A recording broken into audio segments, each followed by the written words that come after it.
Oh man, I really thought that Texas was going to pull that out. Ugh. Well, but they didn't deserve that one today. Um, Congrats to Nebraska. Beat Texas, number 2 Texas. Uh, our first Big 12 loss, 70-67 over there in Lincoln. And I was worried about this game going in. Talking to my buddy last night. He just graduated from here.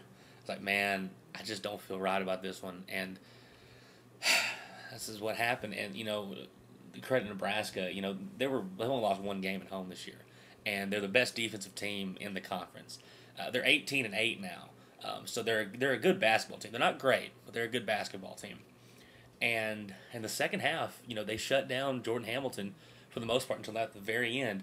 Didn't have any field goals until there near the end in the second half. You take the best player out of the game, you got yourself a pretty good shot. And Barrett Jones was hitting shots. The big boy underneath actually had some touch. But it was mainly defense. At no point was Texas ever comfortable getting any shots off. Now, let's be real here, guys. And as Texas fans, we don't need to worry about this. This Texas team is the best Texas team, or if not the one of the best Texas team we've ever seen here in Austin. And this is the first time in conference we've gotten beat. Since Kansas, we've been obliterating people every single game. It's gotten to the point where, like, while I'm watching the games, whether I'm at the Urban Center or just on TV, I stop even looking at the score because the Horns are up by 14 or 15 at that point, and you're just watching the guys go through the motions. Today, they were challenged. They were punched in the face by a team that will not let you get comfortable, inside or outside. And they kept talking about how Nebraska is so good underneath and in the paint, and they were. We only had 10 points in the paint today. But what impressed me about Nebraska was how they can extend that defense. That they clog up the middle, but as you try to get those mid-range jumpers, they're on you as well. They're able to kind of they have a lot of good chemistry on their defensive side of the ball where they can move their guys from the inside out as well. And so you don't have a good shot at all. And that's why they're so good at home. And I look for Nebraska. If they can continue to keep winning, they've beaten us at home. They beat A&M. They'll be in the tournament. So congrats to those guys. And I feel like I did need to make this video since, when Texas beat Nebraska in football, I was going nuts and stuff about that. And part of that, though, and I said part of that was I thought that the Texas football team had turned it around, and we hadn't. It was just we were nowhere close as good as Nebraska. We just pulled an upset that day. Today, Texas is a better team than Nebraska. I think everyone knows that. But that doesn't mean you're going to win every game. And Nebraska today was better than Texas. And it was rough watching. It was weird to see that because this Texas team has gotten in a groove where no one's gotten close. Baylor did. Baylor cut it to 3 there close. We ended up winning that one by 9. Lace Darius, watch out, Lace, will punch you in the face, Darius, went off on us. We were able to withstand that run. So, but overall, and I know this is a lost video, but I really hadn't got a chance to talk too much about Texas basketball this year. I have been keeping up, guys, so don't worry about it. But this team is good, and this team is going to be fine. This team will be a strong contender to win the whole thing when it comes to March. I do want to see us pull these crunch time situations out. Against Kansas, we were down big and came back and won by 11. But, against UConn, that close game, lost it right there at the end. And the same thing happened with Pitt. So, I know Texas can compete with any team in the country, can beat any team in the country.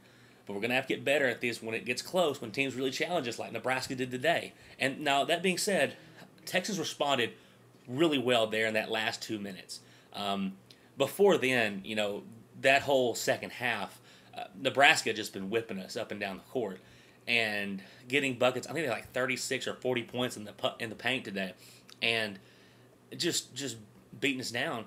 And down by 11, looked like it was over, and then Texas was able to start fouling Nebraska. They were missing their shots. Texas started making their threes, and they actually tied the game with 1:20 left or something like that. But once again, free throws bit us in the butt there at the end.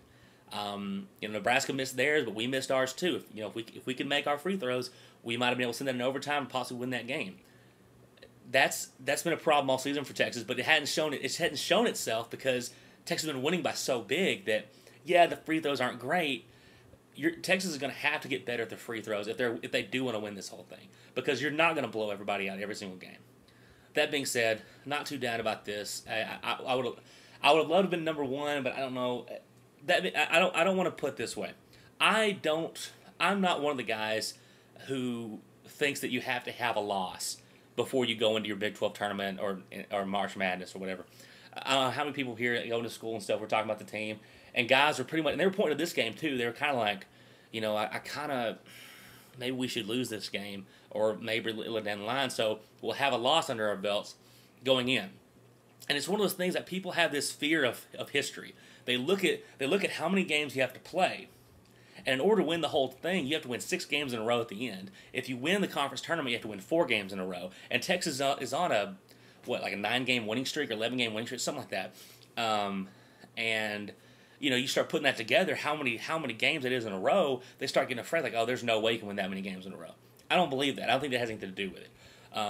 But I do think this is something Texas can learn from, and I think they can get better from this. Cornhuskers, congratulations to the fans. This is the last time we play each other in the regular season in basketball with y'all in the Big 12, and y'all got us. So congrats for that. And last time that Nebraska beat us in Lincoln, they rushed the court, and I questioned that because Texas they were ranked number 16 in the country, but they were on free fall. That was a bad team. This year it's warranted. It's a good Nebraska team, but that was a great Texas team they just knocked off. And